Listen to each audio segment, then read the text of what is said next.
Ladies and gentlemen, in today's Tech Tuesday, I am going to be showing you how to remove your wheel well from your 2021 Bronco. And as a bonus, I'm going to show you how not to strip these plastic screws. So stick around.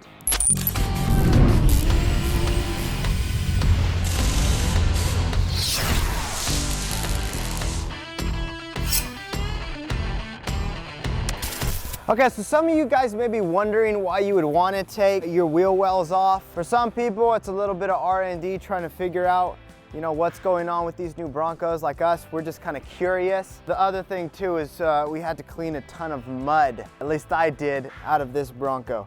So I went ahead and pulled my wheel wells, cleaned everything, and realized that there's a couple things that if I would have known at the beginning would have helped me out. It's not a complicated process, and I'm going to show you guys that. Before we dive into that though, let's go ahead and show you some of the tools that you may need. For today's Tech Tuesday, you'll need a jack, an impact wrench, a Phillips screwdriver, pliers, a pick, and a hammer. It's always a good idea to have a hammer. Okay, so the first thing you want to do is jack up the vehicle. You can probably get the wheel wells off without removing the wheel, but I've just found it easier to deal with, and it'll be easier to show you guys. So I'm gonna take the wheel off and we'll go from there.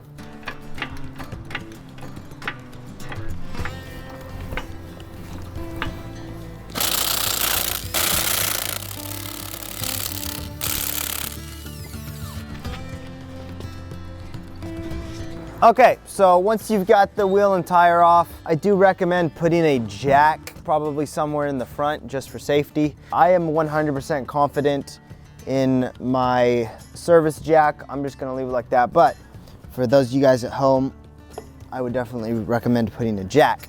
So when you first look at this, if you've never dealt with plastic screws, plastic push-in screws, then you may think that this is as easy as can be, which is what I thought. I literally grabbed a battery-powered screwdriver and just started going to town, and what ended up happening was I ended up stripping out a lot of my screws, which I'm going to show you one of those right now, and I'll show you guys some of the tips on taking them out. So that is what this thing looks like. It is super simple to use. It actually is pretty cool. I didn't like them at first after I stripped a bunch of them out, but after I was putting them all back in and realized that they're still usable, even being stripped if you know what you're doing, then I started to like them. But putting them back in is as simple as pushing them. So that obviously comes in handy. The thing is, what happens when you strip one of these, which we do have a good example of that right here. No amount of screwdrivering will get that out, as you guys can see. So with that said, I'm going to show you guys a simple fix for how to get something like that out without drilling it, which would be a pain and a waste of a good push-in screw.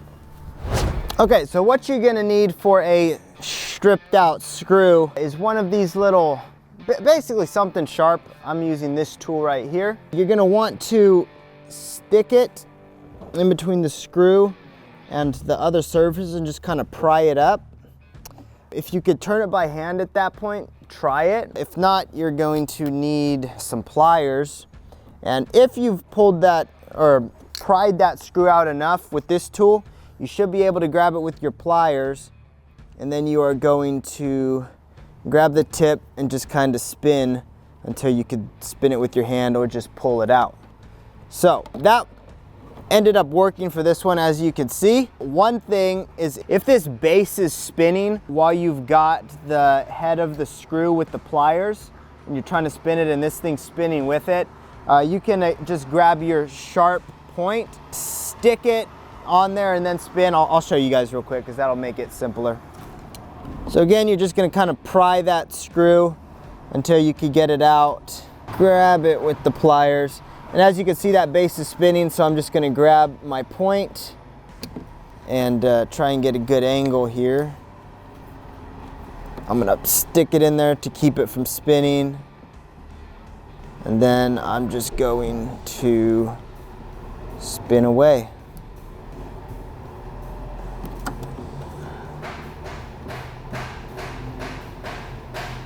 Simple as that. Then again, once you could take it out with your fingers, should be good to go. So those are a couple solutions for if you strip one of these things. Again, I don't recommend drilling it out because then you're just gonna have a problem of trying to source some new ones, which may or may not be easy to do. Now we're gonna talk about how you can avoid stripping these things out. So what I like to do, and we'll demonstrate it on this one right here, it's kind of like the sword in the stone story. The more gently you do it, the easier it is. So as you can see, all I'm doing is spinning the screwdriver. And again, you see how my base is spinning? I can grab my sharp tool again, use one hand to push that so it doesn't spin, and then just gently, without really pushing on that screw, I'm just going to gently do it until I can wiggle it out. Now another way you can do this by taking it out is, first off, you got to understand how these things work. So obviously you've got your screw, you've got the thing that actually pushes into the hole. If you look at this part of the screw right here, when you push the screw in, you can see that this expands, which is actually what keeps this thing, which is actually what makes this thing work. So what you could do, and let me take this thing out real quick, and I'm gonna explain it right here while it's out of the vehicle, then I'm gonna push this in and do it while it's in the vehicle. So if you find that you're not able to spin this thing, like it's just doing kind of that motion right there and it's not coming out even while the base isn't moving, that's because there's probably a lot of space between what this screw is actually threading into on the base.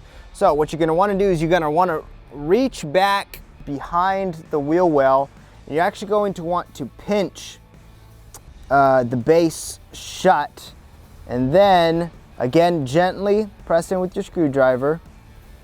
And as you start spinning, you'll see those threads catch and your screw will start to come out.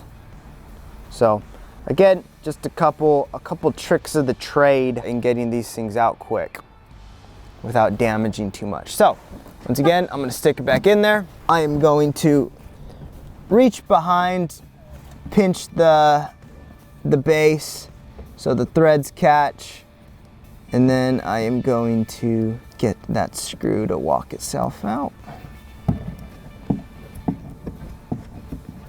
And boom, super simple, nothing stripped. So we are good to start taking the rest of the screws off. A couple things to keep in mind is the majority of the screws that are holding this thing down are those push pin style. There are, on the front, I believe there are 4 7mm screws along the top, and there's some in the back, but they all use the same process. I'm just gonna take out this one to show you guys how simple it is, and then we'll go ahead and put it back in and end the video.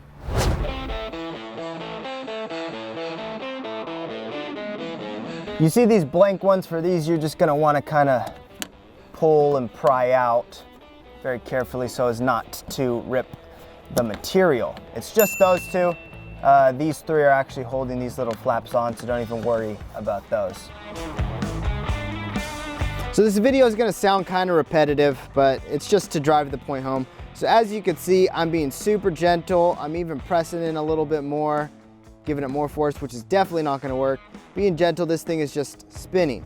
So, and the base isn't spinning, again, as you guys can see. So what you have to do there is figure out how to work your hand into the back, pinch down on that base so that those threads will catch, and then you will see this thing begin to walk itself out. Boom. Just like a real simple, real easy. Shout out to Morgan, one of the sales guys up front, for giving me that gold nugget of information, because that came in handy a lot.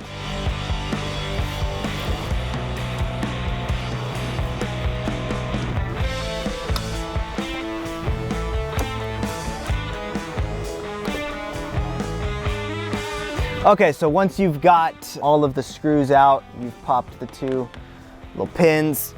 Now it's just fandangling this thing so you can actually get it out, which right up here is the hardest part, getting this thing over the coil spring bolts, and that's not that hard. So, and then it's just working this thing till you can pull it out. So again, be super careful not to rip this thing.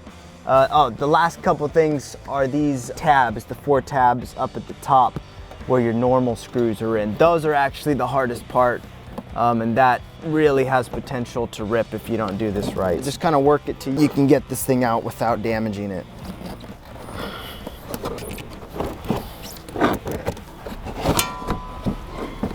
Here she comes. Boom. All right, and there you have it.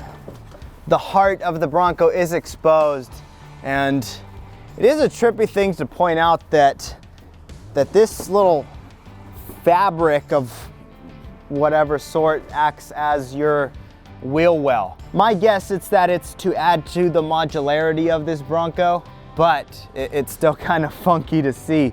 But there you have it, guys. I mean, this is a super simple thing to take out. Again, if you want to get under there and clean, if you got to get access to some of the parts on either corner, then it's as simple as a few screws. So on the back's the same parts basically, a little bit of a different process, and you do have an aluminum wheel well in there too. That one just kind of acts as a cover and a sound deadener. So, but the process is easy on all ends. They all use these same plastic screws. So the main point of this video was to show you guys how to not strip these. I'm doing it on my 2021 Bronco, but if any other newer vehicles utilize these things, then this is definitely a good video for you guys to share with friends that might be doing some projects at home. So if there's a better process than the thing that we showed for some of this stuff, definitely shoot it down below. We say this a lot, but we do like to learn here at Wild Horses. Try not to be ignorant, just like everybody. We could do it without trying. So anyways, guys, if you're not subscribed already, make sure you do so. Become one of the horsemen. We would be happy to have you guys. We do a lot of cool Bronco things here, and we would love for you to be a part of it. So with all of that being said, we will see you guys out there on the trail. Peace!